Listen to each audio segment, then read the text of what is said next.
Halo, perkenalkan nama saya Erna Alfiani, NIM saya 44240003 dari Ilmu Komunikasi. Jadi, saya akan membahas terkait strategi public relation dalam pemulihan citra perusahaan. Kasus yang akan saya angkat yaitu studi kasus rumah makan kawan baru Megamas di Manado.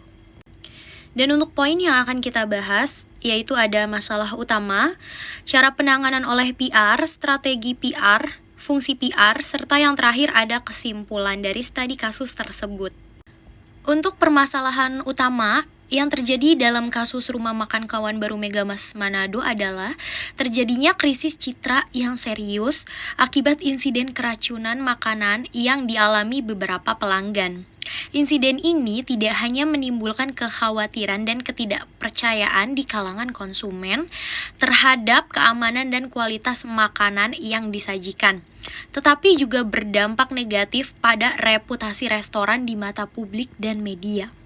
Akibatnya, kepercayaan pelanggan lama-lama menurun, calon pelanggan menjadi ragu untuk berkunjung, dan citra perusahaan sebagai tempat makan yang bersih, aman, dan profesional menjadi terganggu, sehingga menimbulkan citra buruk di kalangan masyarakat sekitar. Lalu berikutnya ada cara penanganan oleh PR dari rumah makan kawan baru Megamas tersebut. Untuk yang pertama yaitu klarifikasi dan permintaan maaf publik. PR menyampaikan pernyataan resmi melalui media cetak, online, dan sosial media untuk mengklarifikasi insiden dan meminta maaf kepada pelanggan. Tujuannya agar publik memahami kejadian sebenarnya dan perusahaan terlihat bertanggung jawab. Untuk yang kedua ada negosiasi dan kompensasi kepada korban.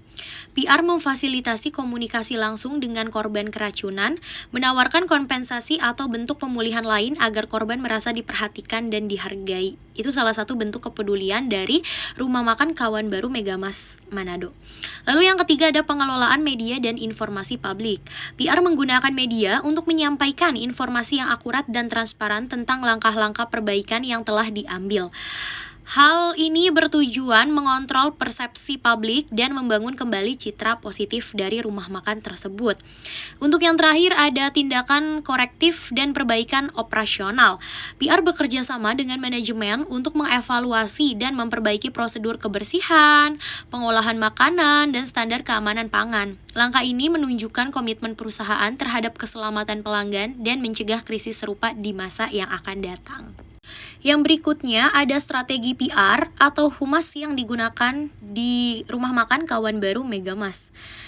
Untuk yang pertama, evaluasi dan pengkajian ulang. Pengkajian ulang prosedur operasional restoran, termasuk standar kebersihan, persiapan makanan, pelatihan karyawan, dan sebagainya. Untuk yang kedua, perbaikan pelayanan, meningkatkan kualitas layanan secara menyeluruh agar pelanggan merasa lebih aman dan percaya lagi. Yang ketiga, ada kompromi dan negosiasi dengan korban. PR melakukan komunikasi langsung dengan korban keracunan, melakukan negosiasi dan kompensasi supaya korban merasa diperhatikan dan dihargai lagi. Yang keempat, itu ada komunikasi melalui media atau media relation, menggunakan media cetak dan online untuk menyampaikan penjelasan resmi mengenai peristiwa keracunan yang terjadi di rumah makan tersebut. Untuk kelima, membangun kembali citra dengan pelayanan maksimal, menciptakan standar layanan baru yang lebih tinggi supaya setiap interaksi pelanggan menjadi kesempatan untuk membuktikan bahwa reputasi lama adalah masa lalu, dan sekarang kita akan membangun reputasi yang baru dengan segala strategi yang akan dilakukan oleh PR dari si rumah makan kawan baru Megamas di Manado. Untuk yang berikutnya ada fungsi PR dalam kasus ini. Yang pertama, membangun dan memulihkan citra baik perusahaan. PR bertugas memulihkan reputasi rumah makan yang tercemar akibat insiden keracunan makanan melalui komunikasi yang transparan, permintaan maaf publik, dan penekanan pada perbaikan kualitas layanan. Untuk yang kedua, mengelola hubungan dengan publik dan pelanggan. PR menjembatani komunikasi antara perusahaan dan pelanggan, termasuk korban keracunan, untuk membangun kembali kepercayaan dan menjaga loyalitas dari pelanggan rumah makan tersebut. Yang ketiga, mengontrol dan menyebarkan informasi baik. PR berperan dalam mengelola media, baik media cetak maupun digital, agar informasi yang diterima publik akurat, jelas, dan sesuai fakta, sekaligus mengurangi penyebaran rumor negatif di luar sana terkait rumah makan tersebut. Yang keempat, menyediakan konsultasi strategis. Menyediakan konsultasi strategis bagi makanan. PR memberi masukan kepada manajemen tentang langkah-langkah perbaikan, operasional, dan strategi komunikasi yang efektif dalam menghadapi krisis. Yang kelima, meningkatkan hubungan internal dan eksternal. PR membantu memastikan seluruh staf memahami prosedur baru dan budaya layanan yang aman, serta membangun citra positif perusahaan di mata masyarakat luas. Untuk kesimpulan dari studi kasus tersebut, yaitu strategi public relation yang diterapkan oleh Rumah Makan Kawan Baru Megamas Manado sangat penting dalam pemulihan citra baik perusahaan setelah krisis keracunan makanan. Melalui klarifikasi publik, permintaan maaf, perbaikan operasional, kompensasi kepada korban, serta pengelolaan media dan komunikasi dengan pelanggan, PR berhasil membangun kembali kepercayaan publik dan memperbaiki reputasi rumah makan tersebut yang telah dipandang negatif oleh pelanggan.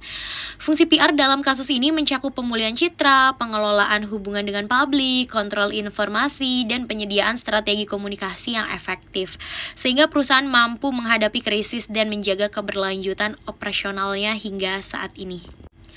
Oke, baik, tadi sudah kita lihat bagaimana cara PR dalam menangani masalah yang terjadi di dalam rumah makan Kawan Baru Megamas Manado. Dan PR berhasil untuk meningkatkan kembali reputasi publik di kalangan masyarakat. Sekian untuk studi kasus dari Rumah Makan Kawan Baru Megamas Manado. Terima kasih banyak.